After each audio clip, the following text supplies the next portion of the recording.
Hey everyone, welcome back. It's Lucid. We're hopping back into our game with Late Age Mictlan. It is turn 7, and we're going to be doing 2 turns this episode instead of 3. And I think I'm probably going to switch to 2 for the rest of the game, because the turns will be having a bit more going on in them. We'll be having more Diplo and things like that. And yeah, so it's turn 7. We're going to be doing turn 8, which is my current turn. So I can hopefully improve upon my turn as I talk through it with you guys, because I always think of things when I am recording that I never thought of when I was kind of hurrying my way through the turn. So first, we have a message from Man. Greetings, mighty Mictlan. The coming winter looks to be unusually cold. The wardens of Avalon will be cutting down forests in preparation to keep their hearths warm and well lit. We share a number of equidistant provinces, and before we come to blows, we should settle disputes before they arise. We will cede the throne of Ascension on 82, which is somewhere right over here. And the lush farmlands of Moria's Grace, which is, I think, right over here. In return, we require the forests of Ordos's Groves, which is this one, 87. The Plain of Fallen Stars, 78, is clearly yours, while Kithara's Vineyard and the Deep Tentacle are clearly mine. The Deep Tentacle is this one, and then Kithara's Vineyard, I think, is maybe here? I'm not sure. A secure border can be the start of a long friendship. Just don't let my wardens catch any of your strange fish people crossing the river. Or along our shorelines, it will give my men nightmares. Okay, Magister of Avalon. So, that is a message from Man. I'm going to talk, in general, I am not going to agree with him on anything he said here, though I will put it back to him politely. But let's watch the battles first, and then I will show you my response. So this battle is my big army heading south out of my capital into a big bunch of heavy cav. You remember I had heavy cav around my cap. And I have a bunch of slaves to eat the lance charges, because those can kind of potentially kill some of my sacreds. And then we send in the jags, and they do an admirable job. Okay. And then here,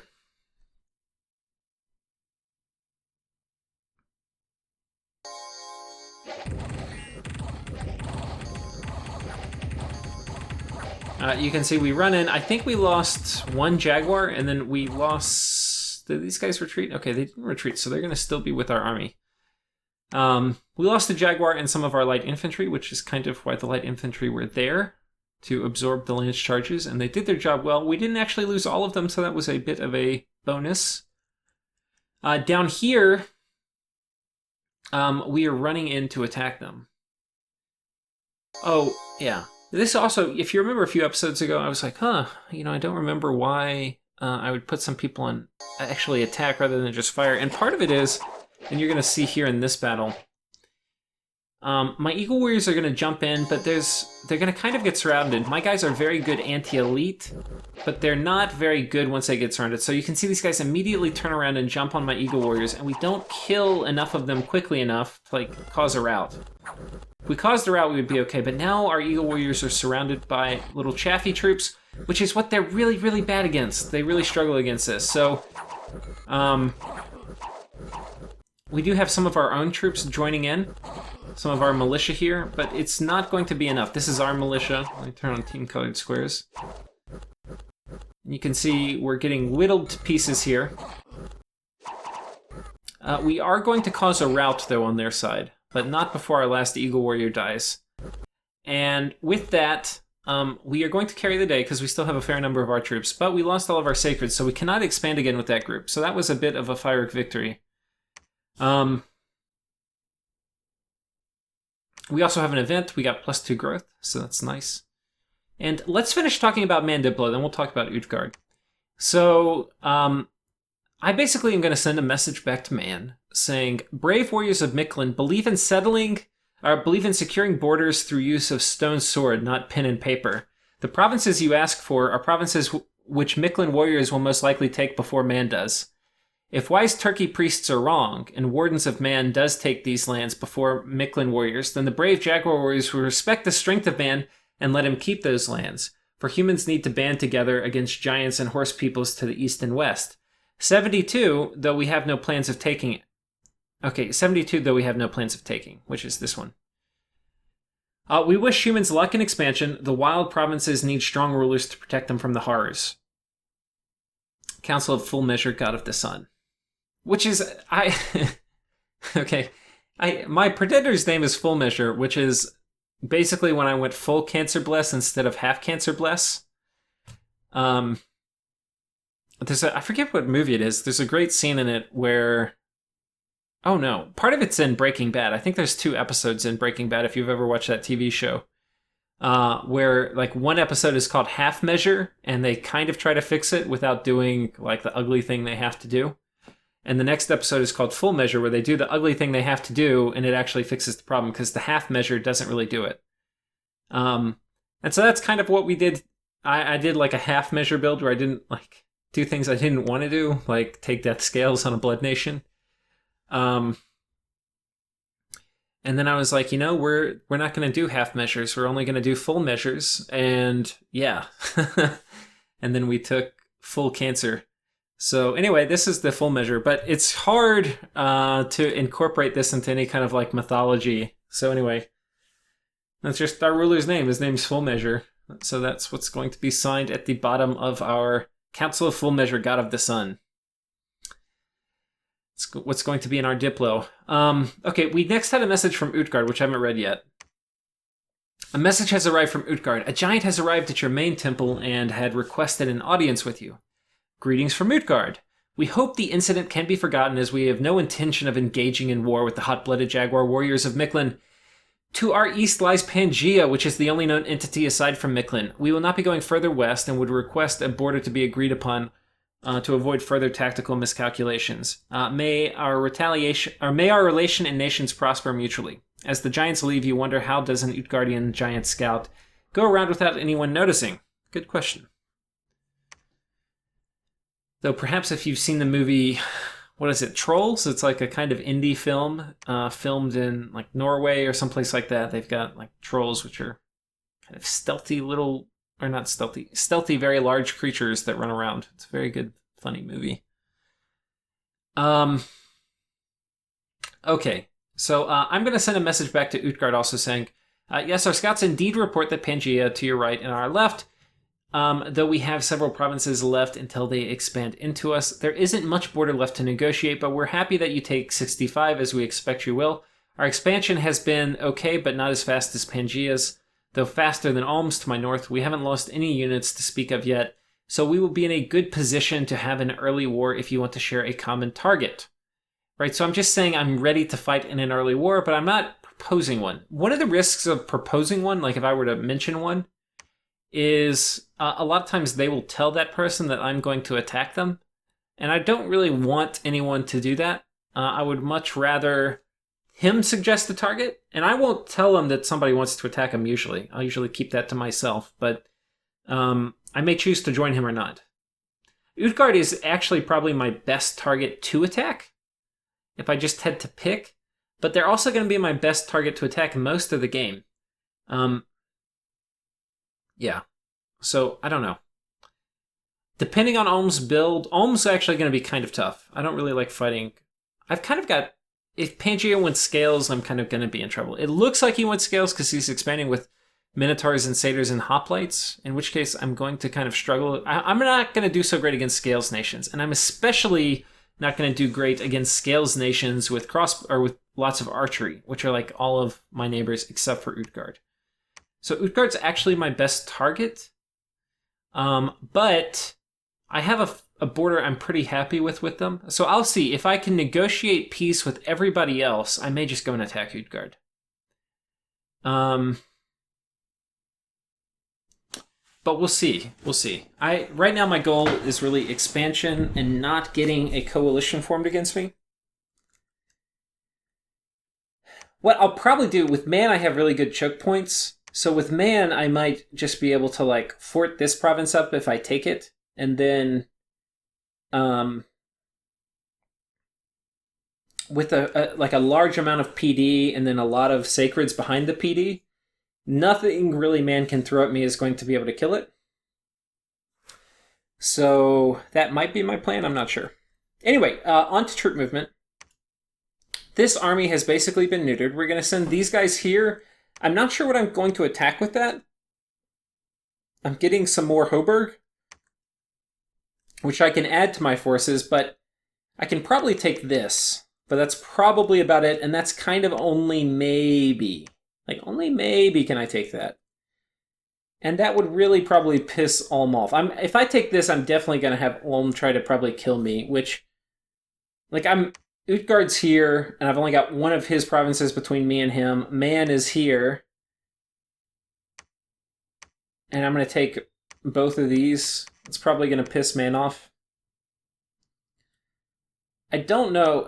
I'm moving here, I think, to take this, but I can't take this. This is going to be too hard. Not unless I have Indies, which I probably should have bid on. Yeah. I'm not totally sure what I'm doing here. I'm probably going to have to like move them here or here to take some of these heavy cav. I can't... This is too hard for me to take. And this I could take, but it would piss off Ulm. And I'd rather not. You know, I'd just rather not. Anyway, we're going to start building a palisade here. I'm going to claim these 3 as mine. This palisade now has 4 turns left. Okay, so the other thing is we're attacking down here. This group, which kind of took a bit of attrition, all of my little other dudes, my chaff units died. We're going to attack into this, which is actually tricky. Normally this would be an easy province to take, but it has crossbows, and my guys don't like crossbows, and they outnumber us 4-1. So I could lose this, but 10 or 9 Jaguars is kind of a lot, so I could win. They're at the front, they're just going to run in. Hopefully I kill things before the crossbows shoot me to pieces. That is my plan, but it could go very poorly. This 14 is a lot of Jaguar warriors, so getting them all blessed up, we should be fine against the Jade Maidens. Now, it's possible, because in Man's message he requested this, that he is also going to attack it. If he does, then we'll be happy to bump him, because this is about as strong of an army as you're going to have at this point in the game. Turn 7, and I've got 14 Jags. I don't think anything Man is going to bring is going to kill that. So anyway, we will do that. Yeah. That's basically that. And I think that's it. I think we're going to go ahead and go to the next turn, which is going to be turn 8, which is my current turn. So I've submitted it, but I can change it, and I probably will change it. So here we go. We finished construction, which is actually really good. This is construction 4, so I can start doing sanguine dowsing rods, which means I can already start getting my blood economy really going. Down here, we are having a few battles. This first one, I think this is my shitty group. Yeah, this is my really shitty group. I've got my prophet here, but not much else. And yeah, we took some damage there. Nobody died. But yeah, these 8 Jaguars don't look like that much. And these heavy infantry are kind of not immediately dying, which I would kind of rather they did. Okay, our guys are getting all afflicted up probably because we're taking a ton of damage. We're going to kill these things pretty quick, but we're about to take another crossbow volley right in the face. Ouch. We're down to 7. Okay, we get this squad to rout. And we're about to take a crossbow volley in the face, but we're about to make contact with them too.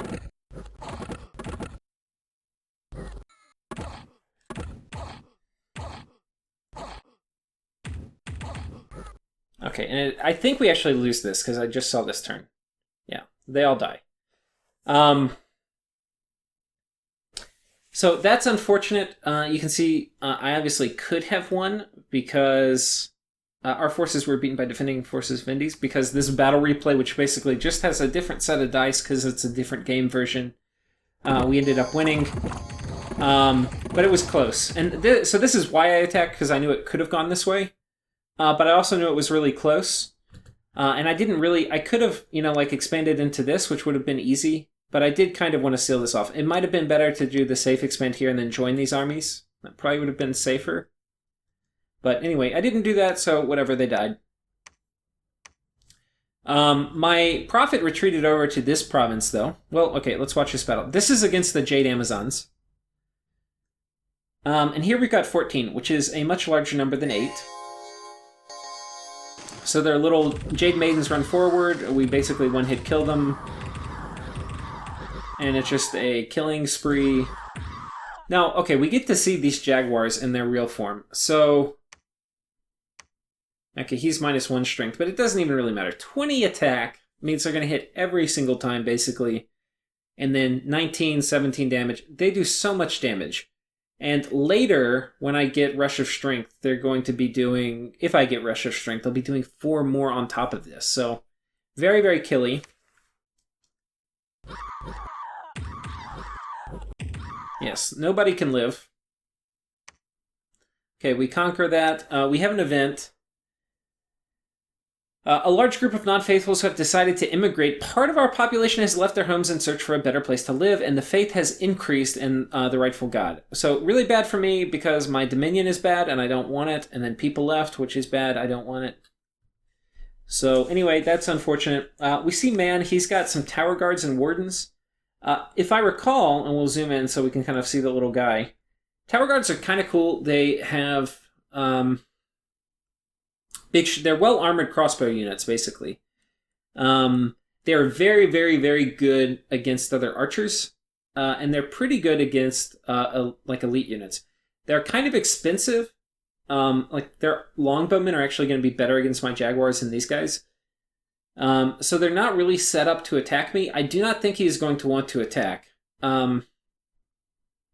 If he does... then, which I think is really, really unlikely. And how much PD do I put in here? Is that like a whole fort? Yeah, basically. I don't think he's going to attack. I was thinking about doing a PD dump, because I'm going to PD dump here later. But he's going to basically delay a fort.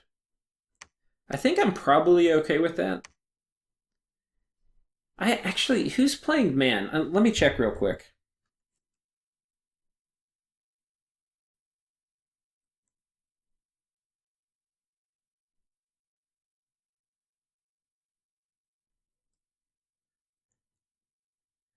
Okay, hey, I paused it, unpaused it. I may have unpaused it at the right time, so I may miss something on this turn. I don't really know what happened. But anyway, yeah, so basically we are going to be doing mercs to take these 2 provinces. And I was trying to figure out which mercs are right for each of these. So the 2 kinds we have, we've got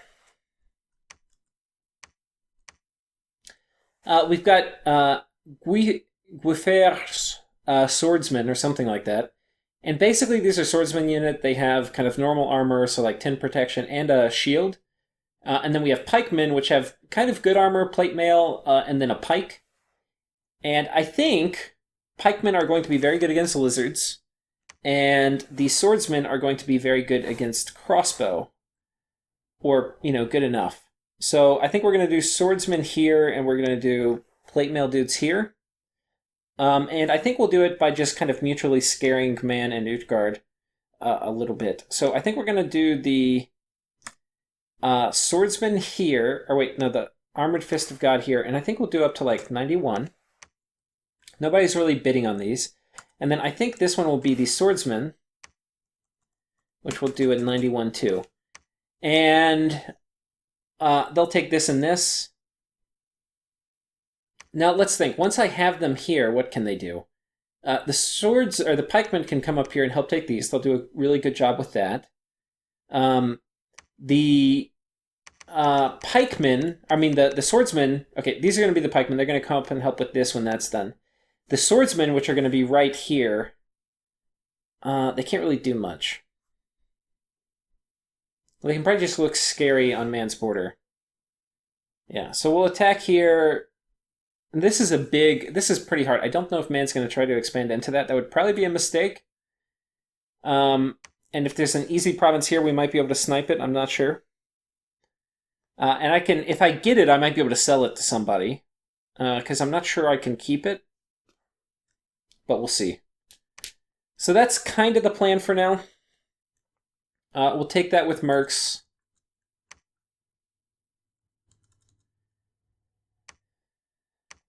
Often with Mictlan, you don't have any Dominion spread because your Dominion does not spread by temples, but because my God is out, it's spreading, which on one hand is good, on the other hand it's bad, because I don't want my Dominion anywhere because it's really bad. If you don't have it spread at all, though, you can have like a bad event and then it gets wiped out. So I would kind of like hide Dominion in my capital, maybe, or ideally hide Dominion somewhere else outside of my capital. Like, I could theoretically teleport this guy and just have one province or two provinces with my Dominion in it. But you have to be really careful with that. Like, you have to be ready to blood hunt. You have to make sure people don't take it, because then they can put priests on top of it and stuff. So I'll probably have, like, just a few provinces with it. But ideally, most of my fringe provinces do not have my Dominion. I think we are going to take this. Because we're building a fort here. This is ours. So we're going to take this. This is tricky. We totally could lose this fight. Yeah, I think we totally could. If we do, it's not good because I don't really have much to defend up here. The other thing, too, is because we're being super duper greedy and because there's no water nations, we are going to make a full play for this lake. The way we're going to do it is, I don't know if you can tell, I recruited these guys here last turn, Rain Warriors. And we're going to be recruiting more. And just the way it works, you can recruit with my scales and population that I have. You can recruit like 6 of them and then 1 Eagle Warrior, and then you're kind of tapped out. So we're going to do that. Jaguar production right now is shut off, which is a little bit dangerous, but it will be coming up soon when I get more of these forts up. So we're going to be greedy by doing that, because these guys kind of suck on land, though. If I get 15 of them, which I think is how many... I will have... No, I'll have 6 times 3, so I'll have 18 of them. We're recruiting a King of Rain to lead them underwater. I could do one of these guys, but might as well get one of these. I think with 18, it will be kind of hard to reliably bless them. Maybe not. Maybe that's actually a better thing, is like just getting this guy. I think he can probably... How many can he lead? What's the leadership? 40? Yeah, I'm just going to get this guy. That way I'm guaranteed to bless them all. He can do smite and other things if there's kind of hard dudes. I think we're going to do that.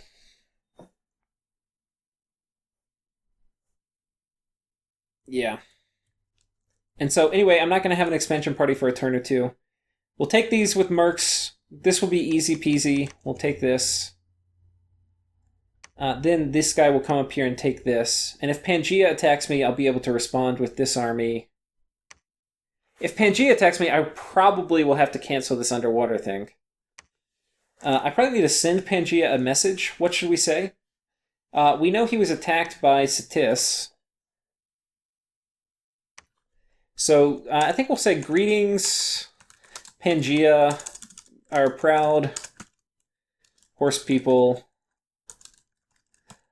of Pangaea.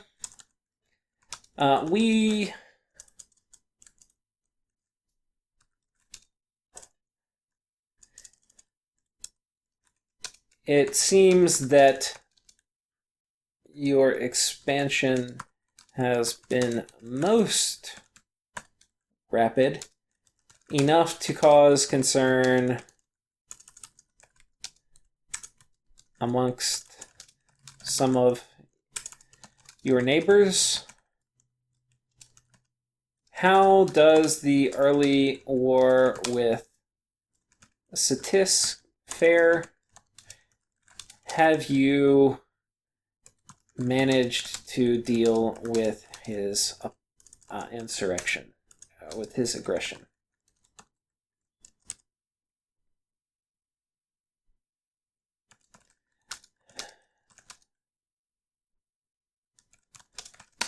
Please do not expand too far away from your base into the Mictlan homeland, and there certainly can be peace between us.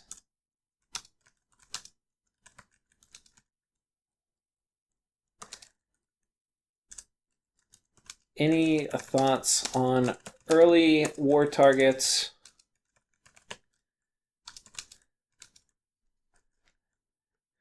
We would be happy to join in an early war, given that our scales will eventually render our territory all but useless.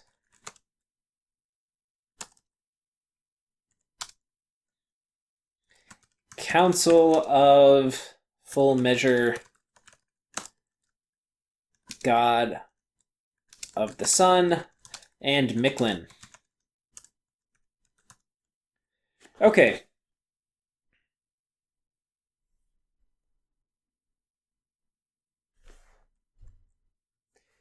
We would be happy to engage in it.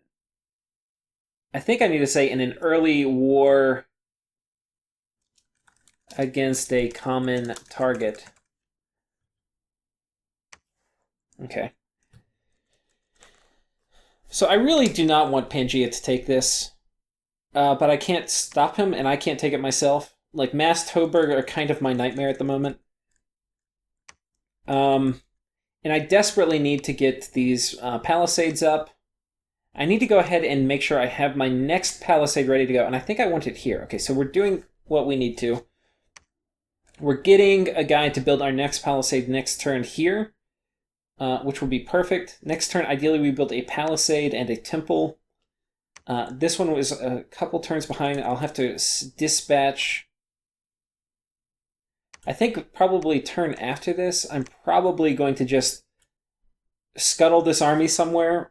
Like, just maybe have it sit here and patrol or something, and then send the priest from this army here to build a temple and a lab. So I think that's about it. I'm doing kind of like mediocre on PD here. It will be enough, especially if I get any blood slaves this turn, with these guys casting summon imps. It will be enough to defend this if man decides to attack me. Turn after, I will, especially, and I'm also getting potentially the mercs. So we'll take these two provinces turn after, and then this guy will definitely be able to expand up here. The only thing I haven't really thought about is when I'm taking these heavy cav, I do not have a meat shield, so I'll be eating the lance charges. Though I do have a ton of dudes, so why am I getting more slaves? I do not know. And I don't need all of these. I think we're just going to take enough slaves to absorb lance charges. And we're going to go ahead and move these guys out here, and then they will turn after, come in here and help take this heavy cav. So I'm glad I actually came back and checked that. And then, yeah, so we're going to be able to take that. We'll take all of these. We'll be getting infrastructure up. And then we will spam out 2 forts worth of Jaguar Warriors every turn. So that will probably be like 10 Jaguar Warriors a turn. And then this guy will be Eagle Warriors or Rain Warriors. And then I'm probably... Oh, man. This might be my next fort. And we do have it secure with Utgard. I think I'm going to do 10 here, too, because it's got a fair amount of unrest.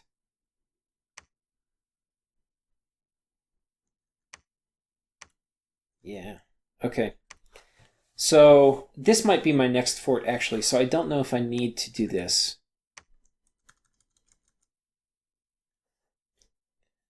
I don't know. The other thing I can do with my marks is I can have them just sit here and protect this fort. This one I think I'm going to build next turn. Do I have another one? Let's go ahead and scout Utgard, see how big they are. I'm going to go ahead and build one more of these guys. And I should, next turn, hopefully I'll have like 1,500 income. I'm going to spend very little of it since this guy's already done. It's just going to be more Rain Warriors. So it's going to be like 200 gold on these recruits. So I should have enough to do both of my infrastructure projects, I think. It might be close. Okay, thank you guys for watching. I will see you next time, and wish me luck.